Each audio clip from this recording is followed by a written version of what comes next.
sixth graders. I hope you're doing well. I know it's been a few days since our last Harry Potter upload. Sorry about that. Things have just been a little bit busy over here. But now on this chilly, snowy day, I wanted to take some time to read chapter 9 for you. And Ralph is joining us also. Ralph, you say hi. All right. Also, here's a little note for you. I miss you. So I hope you've been enjoying all of the guest readers. I'm going to read chapter 9, and then we'll have a guest reader for chapter 10. And for the next few chapters, I'll be switching off, and maybe Ralphie and Luca will be joining us more. So here we are at chapter 9, the Midnight Duel. Whoa, Ralph, what's going to happen? Oh, Ralph.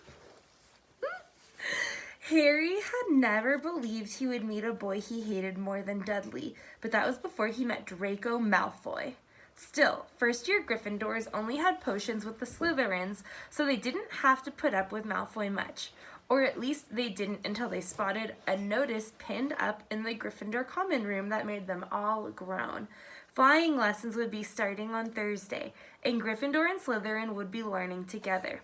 "Typical," said Harry darkly. "Just what I always wanted, to make a fool of myself in front of Malfoy." He had been looking forward to learning to fly more than anything else. "You don't know that you'll make a fool of yourself," said Ron reasonably. "Anyway, I know Malfoy's always going on about how good he is at Quidditch, but I bet it's all talk." "Ralphie, is it all talk?" "Yeah."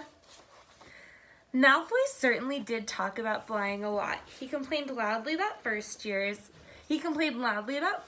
never getting on the house Quidditch teams and told long, boastful stories that always seemed to end with him narrowly escaping muggles and helicopters. He wasn't the only one, though. The way Seamus Finnegan told it, he'd spent most of his childhood zooming around the countryside on his broomstick. Even Ron could tell anyone who'd listen about the time he'd almost hit a hang glider on Charlie's old broom. Everyone from wizarding families talked about Quidditch constantly. Ron had already had a big argument with Dean Thomas, who shared their dormitory about soccer. Ron couldn't see what was exciting about a game with only one ball where no one was allowed to fly. Harry had caught Ron prodding Dean's poster of West Ham's soccer team, trying to make the players move. Neville had never been on a broomstick in his life because his grandmother had never let him near one. Privately, Harry felt she'd had good reason because Neville managed to have an extraordinary number of accidents even with both feet on the ground. Hermione Granger was almost as nervous about flying as Neville was. This was something you couldn't learn by heart out of a book. Not that she hadn't tried. At breakfast on Thursday, she bored them all stupid with flying tips she'd gotten out of a library book called Quidditch Through the Ages. Neville was hanging on to her every word, desperate for anything that might help him hang on to his broomstick later. But everybody else was very pleased when Hermione's lecture was interrupted by the arrival of the mail. Harry hadn't had a single letter since Hagrid's note, something that Malfoy had been quick to notice, of course. Malfoy's eagle owl was always bringing him packages of sweets from home, which he opened gloatingly at the Slytherin table. A barn owl brought Neville a small package from his grandmother. He opened it excitedly and showed them a glass ball the size of a large marble, which seemed to be full of white smoke. "It's a Remembrall," he explained. "Gran knows I forget things. This tells you if there's something you've forgotten to do. Look, you hold it tight like this and it turns red." Oh. His face fell because the Remembrall had suddenly glowed scarlet. "You've forgotten something." Neville was trying to remember what he'd forgotten when Draco Malfoy, who was passing the Gryffindor table, snatched the Remembrall out of his hand.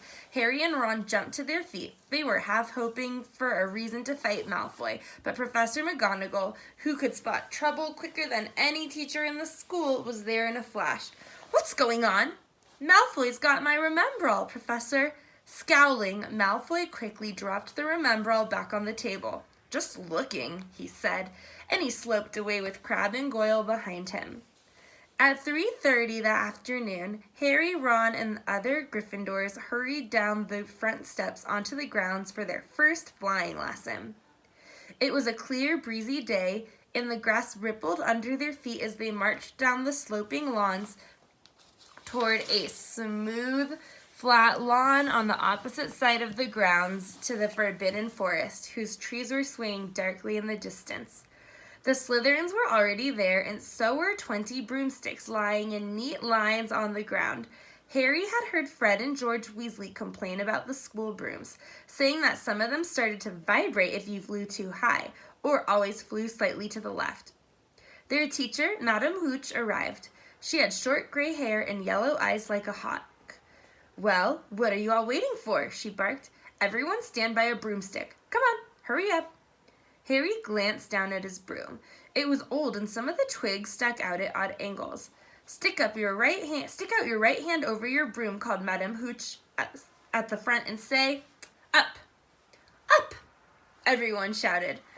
Harry's broom jumped into his hand at once, but it was one of the few that did.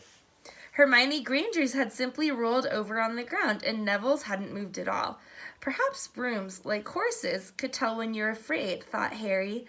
There was a quaver in Neville's voice that said only too clearly that he wanted to keep his feet on the ground. Madame Hooch then showed them how to mount their brooms without sliding off the end, and walked up and down the rows, correcting their grips. Harry and Ron were delighted when she told Malfoy he'd been doing it wrong for years. "Now, when I blow my whistle, you kick off from the ground hard," said Madame Hooch. "Keep your broom steady, rise a few feet, and then come straight back down by leaning forward slightly. On my whistle, 3, 2... But Neville, nervous and jumpy and frightened of being left on the ground, pushed off hard before the whistle had touched Madame Hooch's lips. "Come back, boy!" she shouted, but Neville was rising straight up like a cork shot out of a bottle. 12 feet, 20 feet. Harry saw his scared white face look down at the ground, falling away, saw him gasp, slide sideways off the broom, and wham!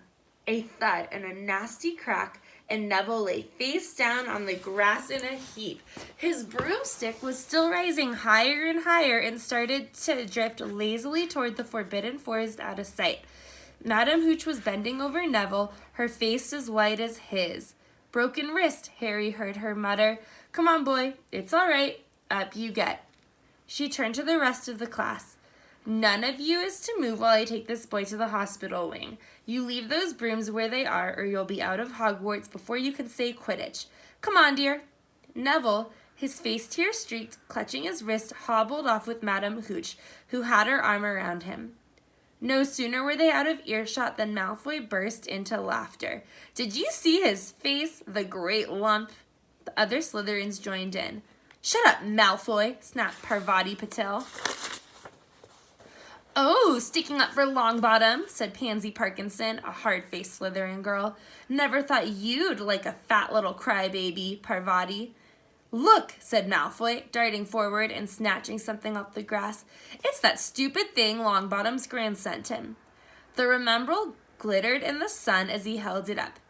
"Give that here, Malfoy," said Harry quietly. Everyone stopped talking to watch. Malfoy smiled nastily. "I think I'll leave it somewhere for Longbottom to find. How about up a tree?" "Give it here!" Harry yelled, but Malfoy had leapt onto his broomstick and taken off. He hadn't been lying. He could fly well. Hovering level with the topmost branches of an oak, he called, "Come on and get it, Potter." Harry grabbed his broom. "No!" shouted Hermione Granger. "Madame Hooch told us not to move. You'll get us all in trouble." Harry ignored her. Blood was pounding in his ears. He mounted the broom and kicked hard against the ground, and up he soared. Air rushed through his hair and his robes whipped out behind him. And in a rush of fierce joy, he'd realized he'd found something he could do without being taught. This was easy. This was wonderful. He pulled his broomstick up a little to take it even higher and heard screams and gasps of girls back on the ground and an admiring whoop from Ron. He turned his broomstick sharply to face Malfoy in mid-air. Malfoy looked stunned. "Give it here," Harry called, "or I'll knock you off that broom." "Oh, yeah?" said Malfoy, trying to sneer, but looking worried. Harry knew, somehow, what to do. He leaned forward and grasped the broom tightly in both hands, and it shot toward Malfoy like a javelin. Malfoy only just got out of the way in time. Harry made a sharp about face and held the broom steady. A few people below were clapping. "No crab and goyle up here to save your neck, Malfoy," Harry called. The same thought seemed to have struck Malfoy. "Catch it if you can, then," he shouted, and he threw the glass ball high in the air and it streaked back toward the ground. Harry saw, as though in slow motion, the ball rise up in the air and then start to fall. He leaned forward and pointed his broom handle down. Next second, he was gathering speed in a steep dive. Racing the ball, wind whistled in his ears, mingled with the screams of people watching. He stretched out his hand. A foot from the ground, he caught it, just in time to pull his broom straight, and he toppled gently onto the grass with the Remembrall clutched safely in his fist. "Harry Potter!" His heart sank faster than he'd just dived. Professor McGonagall was running toward them. He got to his feet trembling. "Never! In all my time at Hogwarts!" Professor McGonagall was almost speechless with shock, and her glasses flashed furiously. "How dare you? You might have broken your neck." "It wasn't his fault, Professor." "Be quiet, Miss Patil." "But Malfoy, that's enough. Mr. Weasley, Potter, follow me now." I'm going to pause for a second, and we'll be right back.